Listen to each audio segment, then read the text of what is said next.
This morning, you used GPS without thinking about it. Maybe you navigated to a coffee shop you've been to 100 times. Maybe your phone auto-routed you around traffic. Maybe you didn't use it at all. But the app was there, in your pocket, ready. It's always ready. You've never once considered what happens the morning it isn't. Picture a Tuesday. Ordinary Tuesday. You wake up, coffee brewing, check your phone, open maps, no signal, spinning, searching. You restart the phone. Still nothing. Wi-Fi works, browser works, but every navigation app showing the same thing, acquiring GPS signal. It never acquires. You're mildly annoyed. Drive to work from memory, no big deal. You have no idea what's coming. What you don't know yet. Every delivery driver in your city is doing the same thing. Every ambulance dispatcher. Every air traffic controller at your nearest airport. Every bank transaction that relies on GPS timestamp verification, which is most of them. Every shipping container in every port. Every autonomous system that uses satellite positioning. All of them. Same moment. Same spinning icon. Same silence from above. That Tuesday morning is closer than anyone is telling you. In 1978, NASA scientist Donald Kessler published a paper describing a scenario his colleagues found interesting in a theoretical, distant future kind of way. At some point, the density of objects in low Earth orbit would reach a threshold where collisions between debris would generate more debris, which would cause more collisions, which would generate more debris, a self-sustaining cascade that would render certain orbital altitudes permanently unusable. In 1978, there were a few hundred objects in orbit. Kessler syndrome was a thought experiment. Today there are over 27,000 tracked objects in low Earth orbit. Dead satellites, spent rocket stages, fragments from previous collisions, an estimated 500,000 pieces too small to track but large enough to be catastrophic on impact. A bolt, a fleck of paint traveling at 17,500 miles per hour, has enough kinetic energy to destroy anything it hits. Thought experiment. Reality.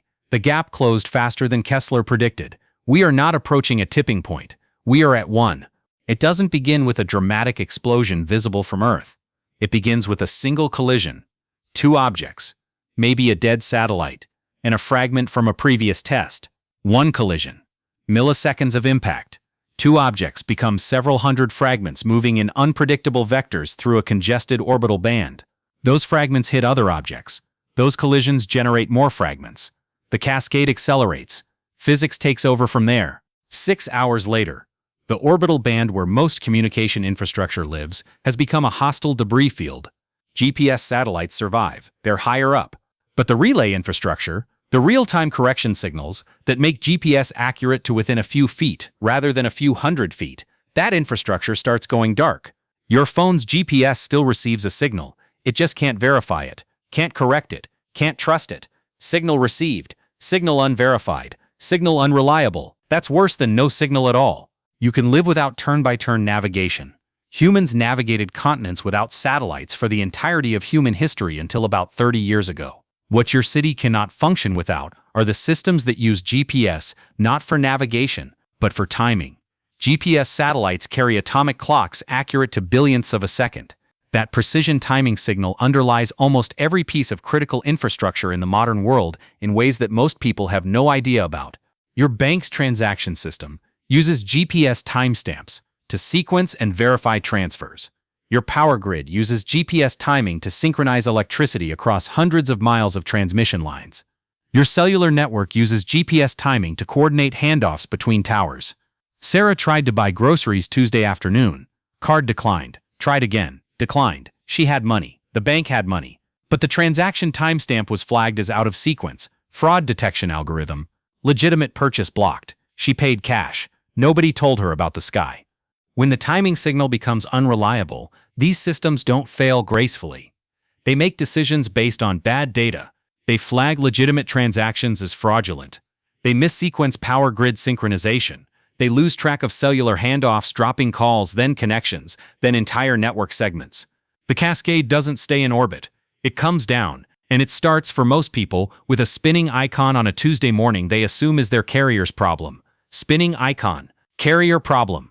Wrong diagnosis. The problem is 12,000 miles up and moving 17,000 miles per hour. Next section. What your city looks like at hour 2, hour 6, and hour 24. And where the failures start appearing in places you'd never expect. Before we get there, Open your phone right now. Look at how many apps request location permissions. Count them. That number is a rough measure of how many systems in your daily life are assuming GPS works. It's a bigger number than you think. Hour 2 is when people start noticing something is wrong. Not with GPS specifically, with everything else. Colleague mentions the ATM down the street declined 3 cards in a row. Different banks, different people. Phone signal weaker than usual. Calls drop mid-sentence. Delivery supposed to arrive at 10 a.m. hasn't shown up. None of these things feel connected. None of them feel serious. They feel like a mildly annoying Tuesday. Modern payment processing relies on GPS timestamps for transaction sequencing. When GPS timing degrades, fraud detection algorithms start flagging legitimate purchases. Not all of them, but enough. Marcus tried to withdraw cash. ATM screen, unable to process. Different ATM, same bank, same message. Third ATM, different bank, same. He checked his balance, fine. Called the bank, 40-minute hold, gave up, drove to work without cash. He didn't know yet that by hour 4, cash would be the only thing that worked. The bank's operations centers are already on the phone with their GPS timing vendors at hour 2. Those vendors are on the phone with satellite operators. The satellite operators are watching their telemetry screens and having very calm, very serious conversations about debris field projections. Nobody is making a public announcement yet.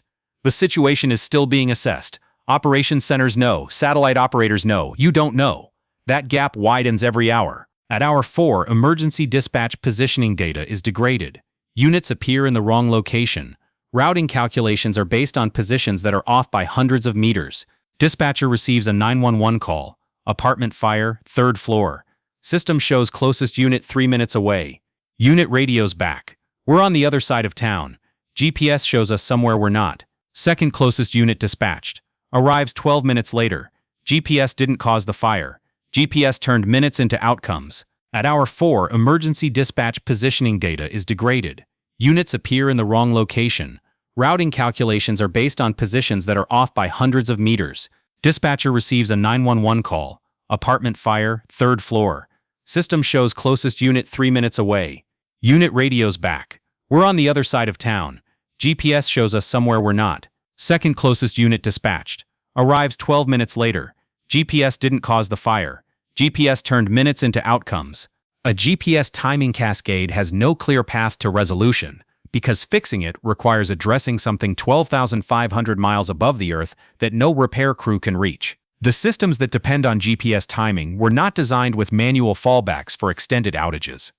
30 years of continuous operation creates institutional amnesia about what operating without it looks like. 30 years continuous, 0 extended outages, system memory none. That's the problem. Your power grid synchronization backup assumes the outage lasts hours, not weeks. Your bank's fallback timing source was last tested 18 months ago. Nobody knows exactly how it performs under sustained load. Your hospital's redundancies were designed by engineers who considered power failure, network failure, equipment failure, GPS failure as a sustained condition wasn't in the threat model, efficiency or resilience. They chose efficiency. It worked for 30 years. Hour 6 is when that choice costs. The power grid shows the first physical failure at hour 6. Not a citywide blackout, a section, a neighborhood. A synchronization error in a regional transmission line causes an automatic protective relay to trip. The system doing exactly what it was designed to do. Lights flicker, then off. Refrigerator stops humming. Clock on the microwave goes dark. 3 square miles, dark. The isolation works, the section goes dark, the rest stays up. But the operators re-energizing that section are working with degraded timing data, degraded communications, and a growing list of anomalies that are each individually manageable but collectively overwhelming. The power grid shows the first physical failure at hour 6. Not a citywide blackout, a section, a neighborhood. A synchronization error in a regional transmission line causes an automatic protective relay to trip. The system doing exactly what it was designed to do. Lights flicker, then off. Refrigerator stops humming. Clock on the microwave goes dark. 3 square miles, dark. The isolation works, the section goes dark, the rest stays up. But the operators re-energizing that section are working with degraded timing data, degraded communications, and a growing list of anomalies that are each individually manageable but collectively overwhelming. That changes in the next section. Because hour 6 is when the public information environment breaks down. and the decisions people make in the hours that follow are determined almost entirely by what information they have and whether they trust it. There's a specific behavioral pattern that separates the people who navigate this successfully from the people who make it significantly worse for themselves. It's not what you'd expect, and it has nothing to do with preparation in the traditional sense. In every major infrastructure failure, Puerto Rico, the 2003 Northeast blackout, the 2021 Texas grid collapse, researchers found the same pattern when they studied survivor behavior afterward. The people who navigated it best weren't the most prepared. They weren't the ones with the biggest stockpiles or the most gear. They were the ones who stopped consuming information and started producing it. At hour 6, when the power section goes dark and the information vacuum opens, two types emerge. First type reaches for their phone, checks news apps, scrolls social media, searches for answers, refreshes. Rachel sat on her couch, phone in hand, refresh, news app loading, social media, 50 theories, 0 facts, battery at 60%. An hour later, 30%. Information gathered, 0 verified facts. Action taken, none. Phone dying, still no answers. Second type puts the phone down, looks out the window, talks to a neighbor, checks what they have, makes a list of what they know for certain versus what they're assuming, starts making decisions based on the certain column. Phone down, window up, neighbors out, list started, plan made. The first type ends up paralyzed by information they can't verify. The second type ends up with a plan. This isn't a personality difference, it's a trained response. And the training happens before the event, not during it. At hour 6, here's what you know for certain. GPS-dependent systems are degraded, navigation unreliable, financial transactions unpredictable, communication infrastructure stressed. The cause is above the earth. No local repair crew is fixing this today. Whatever timeline exists for resolution is measured in days or weeks, not hours.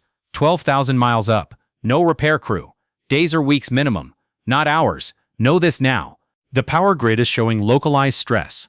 Your power may be reliable now and unreliable in 2 hours, or it may stay on for days. You don't know. Supply chains are disrupted. Delivery routing depends on GPS. Distribution centers use GPS timing for inventory systems. Store shelves look normal right now, but the resupply pipeline is already degraded. That's the certain column.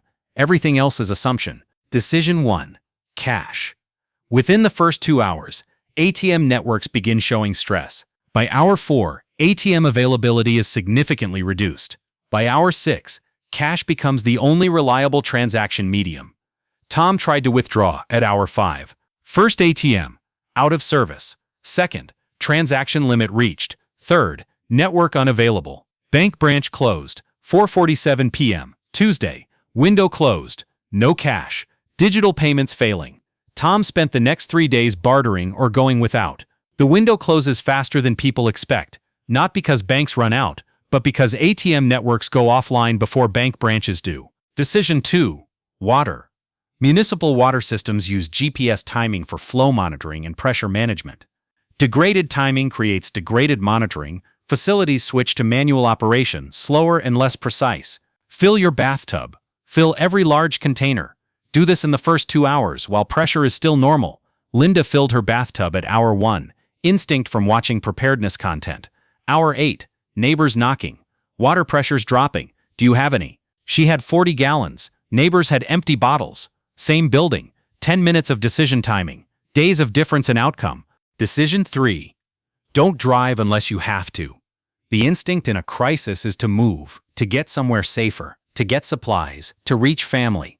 At hour 6, your city's road network is already stressed. GPS navigation is unreliable. Emergency routing is degraded. Every person who decides to drive adds load to a system already operating below capacity. The 2003 Northeast blackout produced massive gridlock not because roads were damaged, but because millions simultaneously decided to drive. Gridlock delayed emergency response, stranded people for hours, consumed fuel that couldn't be replaced. Stay unless you have a specific destination and a route you know from memory. Moving feels like action. Gridlock feels like consequence. Choose before you're stuck. At hour 6, official communications are in the assessment phase. Agencies are confirming the situation before making public statements. Procedurally correct, but it means the information vacuum persists exactly when people most want it filled. What to do with that vacuum? Local AM radio. battery-powered or hand crank. AM signals travel further, are less dependent on repeater infrastructure, and emergency broadcast protocols prioritize AM. In every major infrastructure failure, local AM radio was the most reliable public information source within the first 24 hours. AM radio.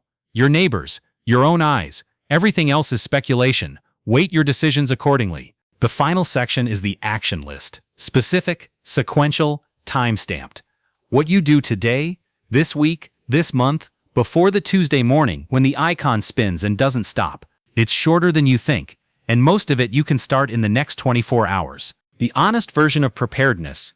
Not the version that sells you a $300 tactical kit, not the version that tells you to move to a remote location.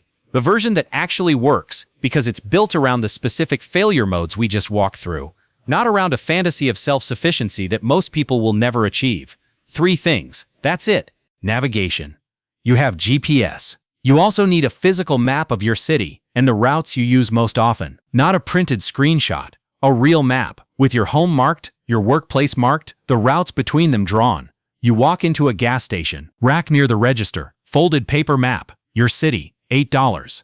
You take it home, unfold it on the kitchen table, circle your street in red Sharpie, circle your workplace, draw the primary route and the alternate, fold it, glove compartment. Done. 20 minutes, lasts indefinitely. Communication. You have a smartphone. You also need a battery-powered or hand crank AM radio. This single item connects you to emergency broadcasts when cellular networks are degraded. $25 at any hardware store. 30 seconds to set up. Transactions. You have digital payment. You also need physical cash at home. 2 weeks of normal expenses in small denominations, not in a bank. In your home. In a location only you know. Digital works until it doesn't. Analog works when digital stops. $8, $25, 2 weeks of cash. Under 100 total. Complete coverage. Water, food, basic medical supplies. Enough for 72 hours without resupply. The recommendation from FEMA, the Red Cross, every emergency management agency. Not because 72 hours is when everything gets fixed, because 72 hours is when emergency supply distribution reaches most affected areas. And having 72 hours of independence means you're not competing for those resources at the distribution point. For a GPS cascade event, 72 hours may not be enough, but it gets you past the acute phase, the first 3 days when supply chains are most disrupted and most dangerous decisions happen. 72 hours, not because it's over, because it's when help arrives. If you have 72, you're not in line with everyone else. Write the protocol down somewhere physical, not in your phone. Jennifer kept a note card in her wallet. Laminated. 4 lines. Cash, withdraw immediately if ATMs functioning. Water, fill bathtub and containers while pressure normal. Radio, turn on AM, monitor local broadcasts. Stay, don't drive unless necessary, route known. Tuesday morning, GPS failed. Jennifer pulled the card, followed it. Hour 1, cash withdrawn, water filled. Hour 2, AM radio on. Hour 6, power out in her section. Jennifer had cash, water, information. Neighbors had questions, panic, empty bottles, same neighborhood. Note card made the difference. When GPS-dependent systems show degradation, withdraw cash, fill water containers, turn on AM radio, stay off roads unless necessary. 4 actions. Specific, sequential, decided in advance, protocol decided, stress eliminated, execution automatic. That's the difference between plan and panic. The people who navigate infrastructure failures best are not the people who think fastest under pressure. They're the people who thought carefully in advance and then executed a plan instead of making it up in real time. I don't know when it happens. Nobody does. The orbital debris situation has been building for decades, and the cascade threshold is a range, not a date. It could be this year. It could be 5 years from now. What I know, the conditions that make it possible have never been more present than right now. The orbital environment has never been more congested. The ground infrastructure has never been more dependent on GPS timing. The gap between what people assume about these systems and what the engineers who build them actually know has never been wider. That gap is what this channel exists to close. Not with fear, with information and specific action that costs almost nothing and changes your position completely. Engineers know. Public assumes. Gap widens. This channel closes that gap. That's the mission. The analog map. The hand crank radio. The cash at home. The water in the bathtub. The protocol written on paper. That's the distance between the person who watches the icon spin on a Tuesday morning and feels the ground shift under them, and the person who watches the same icon, puts the phone down, and starts working through a list they already made. You now have the list. This is what this channel does. The infrastructure dependencies hiding in plain sight. The cascade failures nobody explains. The protocols that cost $50 and change everything. If understanding what holds your city together matters to you, if being ready instead of reacting matters, you're exactly where you need to be. The threats keep evolving. The solutions keep coming. Stay for what's next.